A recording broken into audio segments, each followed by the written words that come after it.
Bring in Gavin Yamey, who's Professor of Global Health at Duke University.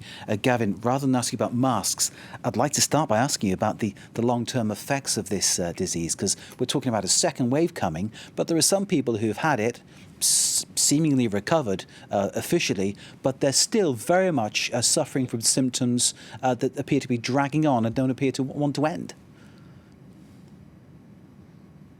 Yes, that's right. So thanks for having me back on your programme. I've just written a column for Time magazine with my colleague, Dr. Sharon Taylor, a consultant, adolescent and child psychiatrist.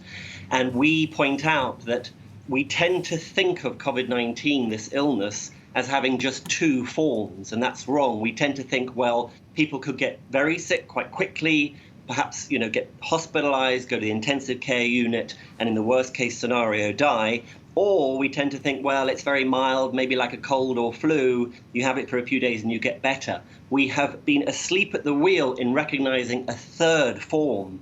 It's become known as long COVID, and that is when people get infected and their symptoms don't go away. They persist for weeks or even months, and it can be a very debilitating, very disabling condition with all sorts of symptoms from chest pains and palpitations to breathlessness, intense fatigue.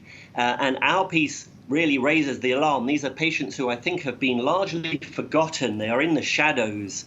We haven't done well in the medical community, in the public health community, to recognize the suffering of this group. And it could be, according to research, it could be that as many as 10 to 15% of people who get infected with the new coronavirus go on to have this long-term condition. What you've just described is something that my own wife is actually going through right now, Gavin. So this is actually quite timely that you and I are speaking, and we're speaking about something that interests many, many people. What advice do you have to someone who's going through what you've just described? Yes, well, first of all, I'm sorry to hear about your wife. I have to say one of the reasons I got into this issue and started to research it with Dr. Taylor is that we know so many people, friends, colleagues, other doctors who have these long-term symptoms. And I would say a couple of things.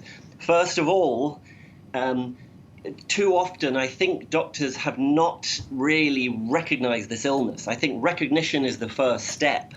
We've heard too many patients tell us that, doctors and nurses and other healthcare professionals kind of brush off patients with these long-term symptoms. Maybe they label them as anxious or something like that. Doctors themselves right now are under a lot of pressure. There's high rates of burnout. And there hasn't been, to be fair, a lot of information about how you treat this condition. I would say the second thing is that all patients with this condition deserve treatment and rehabilitation. And there is growing research, and there are some specialists out there who have now been laying out treatment guidelines. And certainly there are a couple of things that are really important. First of all, if you've got persistent symptoms that are lasting for months, you really do need to see a specialist in rehabilitation, and that specialist will do tests of your heart function, your lung function, and then go on to prescribe a very sort of individualized prescription of rehabilitation. Maybe it is heart and lung rehab, physical therapy, other forms of rehab. If your symptoms are less severe, in primary care, we know that family doctors can interact with other specialists, heart specialists, lung specialists, physical therapists, which should really be interdisciplinary care that people like your wife are receiving, and increasingly care that stretches across different sectors. We know that in many parts of the world, people with long COVID are suffering economic consequences as well. So there are trials of bringing financial advisors into the team as well. So it should be multidisciplinary. There should be rehabilitation specialists. If people have persistent symptoms, they really do need to have a proper evaluation and a proper prescription. And then the last thing we are desperately calling for, Dr. Taylor and I, is for research. There has been so little research on long COVID. We really need to understand, how common is it? How do you diagnose it?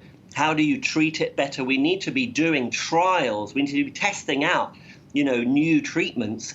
And that could be done in specialized long COVID clinics. Professor Gavin Yamey of Professor of Global Health at Duke University. I was taking very, very clear notes there. Thank you, sir, very much indeed for shedding light on this idea of long COVID and how many people are suffering, and the medical profession not yet, as Professor Yamey said, being asleep at the wheel in many ways as to how people are still suffering because of this virus. Let's move on now.